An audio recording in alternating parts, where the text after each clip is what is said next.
Le moniteur cardiaque émet un bip régulier dans la salle d'opération numéro 3.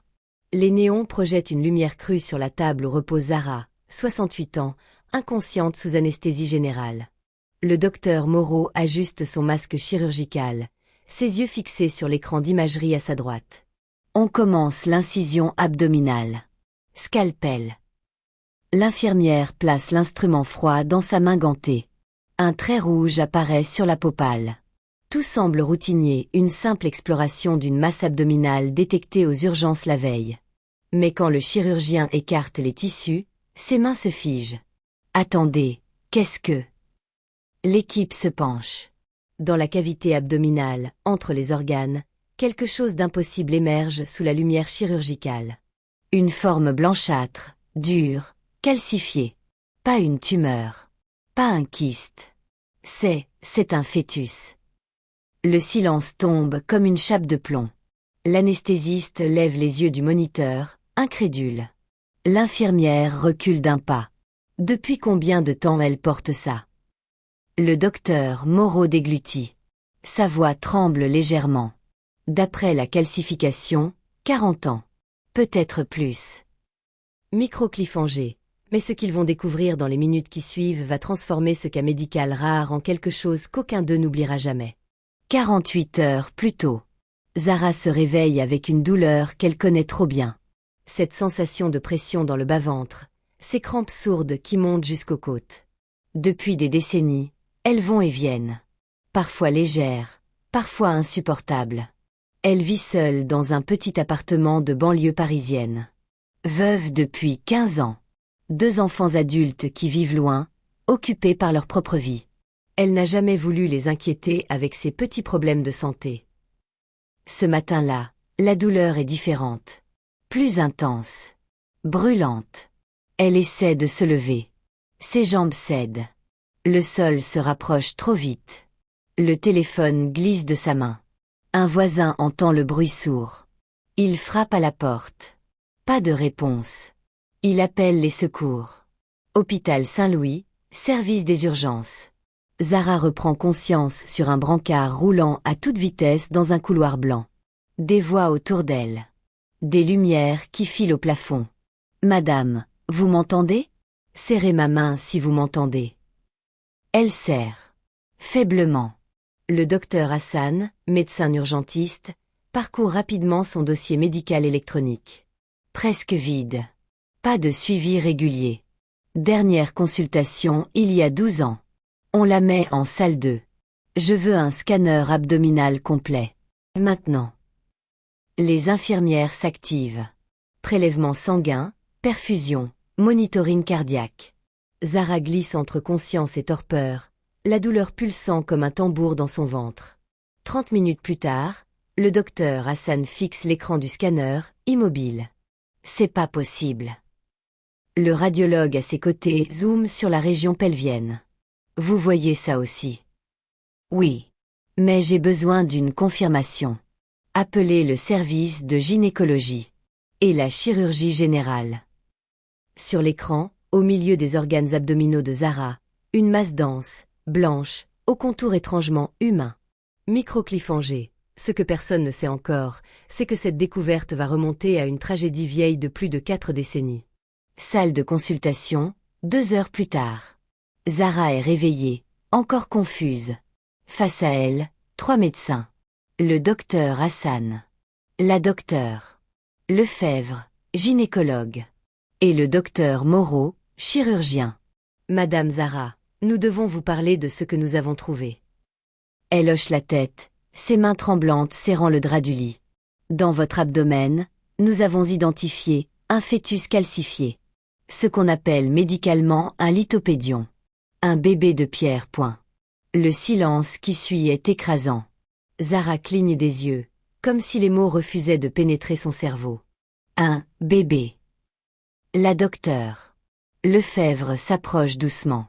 Ça arrive dans des cas extrêmement rares. Une grossesse extra-utérine qui n'a pas été détectée. Le fœtus décède, mais au lieu d'être expulsé, le corps le protège en l'enveloppant de calcium. Une sorte de momification naturelle. Les larmes montent aux yeux de Zara. Pas de tristesse. De choc. De confusion. Mais, j'ai eu mes règles. J'ai eu 2 enfants après. Comment j'ai pu ne pas savoir? Le docteur Moreau prend la parole, sa voix calme et posée. Le lithopédion se forme généralement après une grossesse ectopique avancée.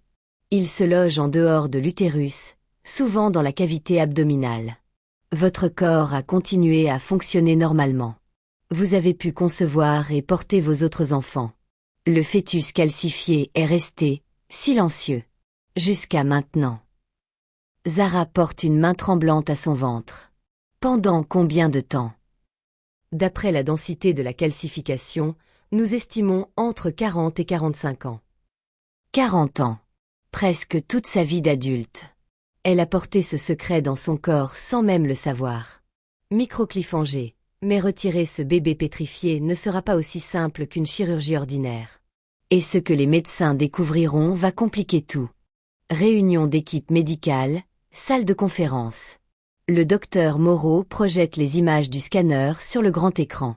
L'équipe chirurgicale au complet est présente. D'hyperdieux scrute la masse blanche et compacte logée entre les intestins et la paroi abdominale postérieure. Le lithopédion mesure environ 15 cm. Il est adhérent à plusieurs structures vitales, l'intestin grêle, une partie du côlon, et il est dangereusement proche de l'aorte abdominale. Un jeune interne lève la main. Pourquoi ne pas le laisser là? Si elle a vécu avec pendant 40 ans. La docteure Lefebvre secoue la tête. Parce que maintenant, il cause des complications. Des adhérences se sont formées. Des micro-inflammations chroniques. C'est probablement ce qui a déclenché la douleur aiguë. Si on n'intervient pas, il y a un risque d'occlusion intestinale, d'infection, voire de péritonite. Le docteur Moreau croise les bras. Le problème, c'est que cette masse calcifiée est devenue une partie intégrante de son anatomie. En 40 ans, des vaisseaux sanguins se sont développés autour. Des tissus cicatriciels l'ont encapsulé. Retirer ça, c'est comme démonter une bombe où chaque fil est vital. Quel est le taux de survie?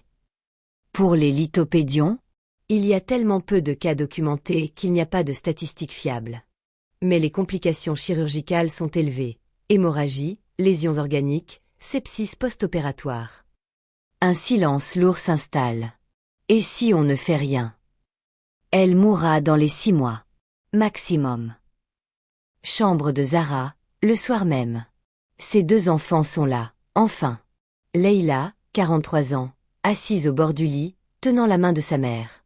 Karim, 39 ans, debout près de la fenêtre, les bras croisés, le regard perdu dans la nuit. Maman, pourquoi tu ne nous as jamais dit que tu avais mal? Zara sourit faiblement. Parce que j'ai toujours eu mal. Je pensais que c'était normal. Que c'était l'âge. Les séquelles de vos naissances. Je ne voulais pas vous embêter avec ça. Leïla essuie une larme. Tu as porté un bébé mort pendant 40 ans. Comment tu te sens? Zara regarde le plafond, cherchant les mots. Je me sens habitée. Même par quelque chose qui n'a jamais vécu vraiment. C'est étrange. Pendant toutes ces années, je pensais être seule. Mais j'ai toujours porté quelqu'un. Karim se retourne, la voix cassée. Les médecins disent que l'opération est risquée. Je sais. Tu pourrais. Je sais, Karim. Elle prend une grande inspiration. Mais si je ne le fais pas, je vais mourir de toute façon. Alors autant essayer. J'ai vécu toute ma vie avec cet enfant que je n'ai jamais connu. Il est temps de le laisser partir. Microcliphangé. Ce que Zara ne sait pas encore, c'est que la chirurgie qui l'attend sera bien plus complexe que tout ce que l'équipe médicale a anticipé. Salle de préparation chirurgicale, 6h47 du matin. Le docteur Moreau se frotte les mains avec la solution désinfectante. Méthodiquement. Comme il l'a fait des milliers de fois. Mais aujourd'hui, ses gestes sont plus lents. Plus précis. La docteure Lefebvre entre, déjà gantée. Vous êtes prêts? Autant qu'on peut l'être pour retirer un fœtus calcifié vieux de 40 ans. Elle esquisse un sourire sans joie. J'ai relu tous les cas documentés cette nuit. 23 lithopédions découverts et retirés dans les 100 dernières années. Sur ces 23, 7 patientes sont décédées pendant ou après l'intervention. Merci pour les statistiques rassurantes. Je voulais juste que vous sachiez où on met les pieds. Il hoche la tête. On a une équipe de réanimation en stand-by. Oui. Et 2 unités de sang compatibles réservées. Salle d'opération numéro 3, 7h15. Zara est déjà endormie. Le souffle régulier du respirateur artificiel rythme le silence. L'anesthésiste surveille ses constantes vitales sur un écran multicolore. Tension artérielle stable. Fréquence cardiaque à 72. On est bon pour commencer. Le docteur Moreau saisit le scalpel. Incision médiane abdominale. On y va doucement. La lame glisse sur la peau. Un trait rouge parfait. Puis les couches successives, tissus sous-cutanés, fascia, muscles. Chaque geste est millimétré. Quand il écarte enfin les parois abdominales, le lithopédion apparaît. Et là, tout le monde comprend que les images du scanner ne rendaient pas justice à la réalité. La masse calcifiée est massive. Blanche. Presque brillante sous les lumières chirurgicales. Et pire encore, elle est littéralement fusionnée avec l'intestin grêle, enroulée dans un réseau dense de vaisseaux sanguins qui pulsent faiblement. Bon sang. La docteure. Lefebvre se penche. On peut pas juste tirer dessus. Il faut disséquer chaque adhérence. Millimètre par millimètre. Le docteur Moreau prend une grande inspiration. Alors on prend notre temps. Pince hémostatique. Les minutes deviennent des heures. Chaque mouvement est un calcul. Chaque coupure, une prière silencieuse. Microcliphangé. Et c'est au moment où ils pensent avoir enfin dégagé la masse que le moniteur cardiaque émet un son que personne ne veut entendre. 9h32 salle d'opération. Un bip long et aigu déchire le silence concentré. Bradycardie. La fréquence cardiaque chute. L'anesthésiste se redresse brusquement, les yeux rivés sur l'écran. 50. 45. 40. Le docteur Moreau lève les yeux une fraction de seconde. Qu'est-ce qui se passe? Hémorragie interne. Regardez. Du sang rouge sombre remplit rapidement la cavité abdominale. Quelque part, un vaisseau important a cédé. Aspiration. Vite. L'infirmière plonge le tube d'aspiration dans l'abdomen. Le sang disparaît par giclées, mais il continue d'affluer. Je le trouve pas. Je vois pas d'où ça vient. La docteure. Lefebvre écarte les tissus avec ses doigts gantés, cherchant frénétiquement la source du saignement. Là. Artère mésentérique supérieure. Elle s'est déchirée quand on a bougé le lithopédion.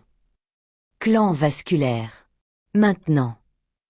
Les mains du docteur Moreau se déplacent avec une précision de machine. Il saisit l'instrument, localise l'artère qui pulse et projette du sang à chaque battement de cœur affaibli, éclat. Le jet rouge s'arrête. Fréquence cardiaque. 38, 36. On la perd. Préparez l'adrénaline. Attendez. L'anesthésiste ajuste le débit de perfusion, modifie les paramètres du respirateur. 40, 42, 50. Le bip du moniteur reprend un rythme presque normal. Tout le monde respire. Personne ne parle.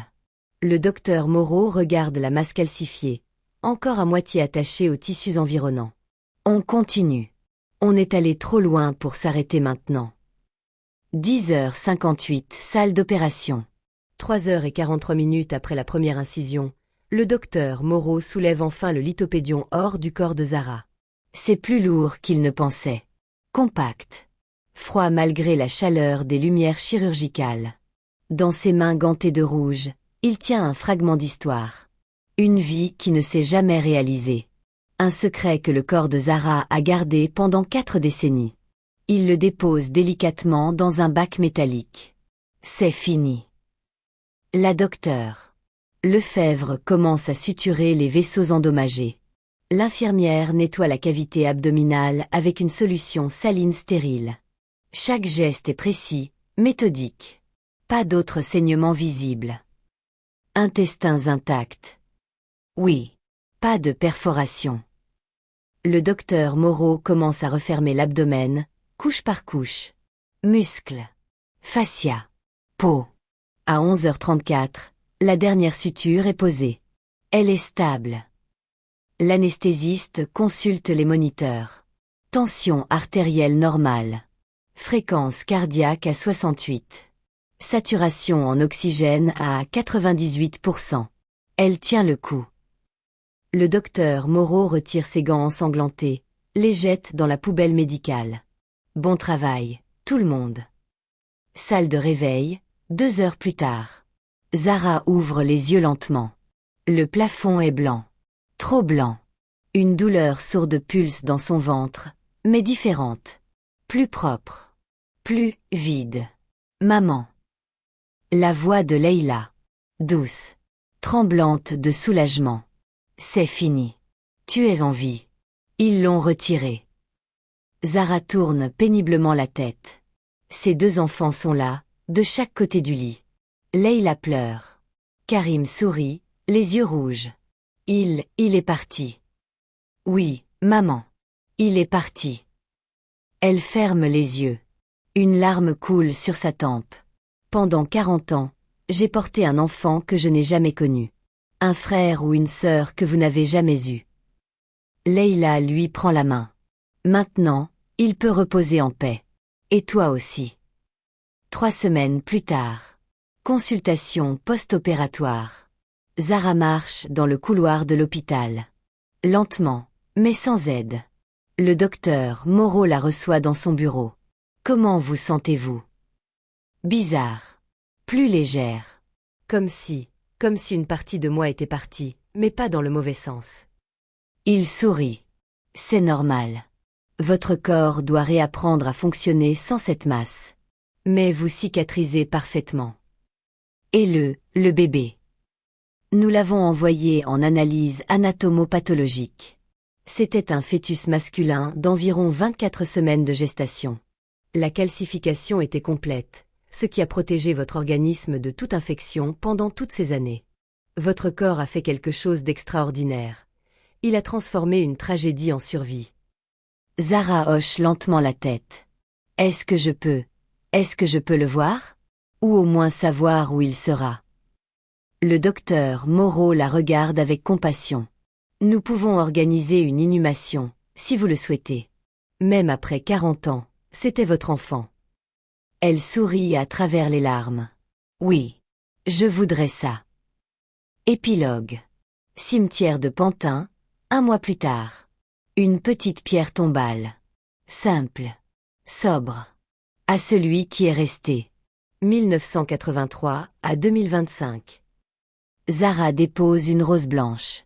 Leïla et Karim sont à ses côtés, silencieux. Je ne t'ai jamais porté dans mes bras. Mais je t'ai porté dans mon corps toute ma vie. Maintenant, tu peux dormir. Elle pose une main sur son ventre. Plat. Cicatrisé. Vide. Mais enfin en paix. Il existe des histoires que la médecine ne peut pas expliquer complètement. Des cas qui défient les statistiques, qui échappent au manuel. Zara a vécu 40 ans avec un secret que même son propre corps lui cachait. Une grossesse fantôme. Un enfant de pierre. Le lithopédion n'arrive qu'une fois sur 1 million de grossesses. Mais pour celle qui le porte, c'est 100% de sa réalité. Parfois, le corps protège. Parfois, il oublie. Et parfois, il garde précieusement ce que l'esprit n'est pas prêt à affronter. La médecine a retiré une masse calcifiée. Mais c'est le cœur de Zara qui a fait le plus dur, laisser partir ce qu'elle n'avait jamais su qu'elle portait. Et vous, si votre corps cachait un secret depuis des décennies, voudriez-vous vraiment savoir? Dites-le en commentaire parce que certaines vérités changent tout. Cliquez maintenant sur la playlist à l'écran pour découvrir d'autres cas médicaux aussi rares qu'impossibles à oublier.